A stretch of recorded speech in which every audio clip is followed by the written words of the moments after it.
কাতারে মার্কিন ঘাঁটি লক্ষ্য করে ইরানের হামলার পর দেশটির পাশে থাকার ঘোষণা দেয় ওমান। অপরদিকে এই হামলার তীব্র নিন্দা করে জাতিসংঘে চিঠি দিয়েছে আক্রান্ত দেশ কাতার। এবার সব হিসেব পাশে ঠেলে কাতারের আমিরের সঙ্গে টেলিফোন কলে খোলাখুলি আলাপ করেছেন ইরানের প্রেসিডেন্ট মাসুদ পেজেশকিয়ান।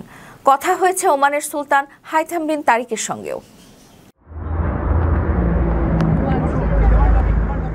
ওমান সুলতান হাইথাম বিন তারিকের সঙ্গে টেলিফোনে কথা বলছেন ইরানের প্রেসিডেন্ট মাসুদ পেজেশকিয়ান।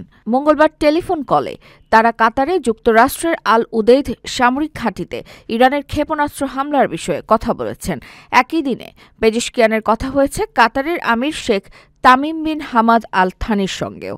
দেশটির প্রধানমন্ত্রী শেখ মোহাম্মদ বিন রশিদ আল মাকতুম বলেছেন, কাতারের আমির Sheikh Tamim bin Hamad Al Thani ইরানের প্রেসিডেন্টের কাছে আল উদেইদ ঘাঁটিতে ইরানের হামলার বিষয়ে উদ্বেগ প্রকাশ করেন।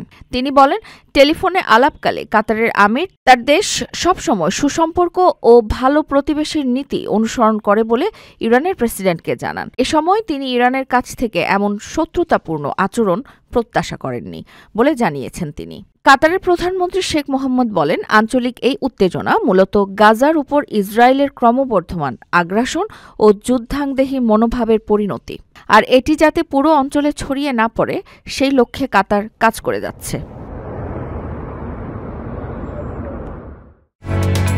ওমানের সেরা রেট দিচ্ছে বাংলাদেশি প্রতিষ্ঠান গালফ এক্সচেঞ্জ।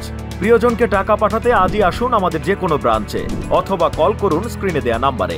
গালফ এক্সচেঞ্জ, বাংলাদেশিদের প্রিয় এক্সচেঞ্জ।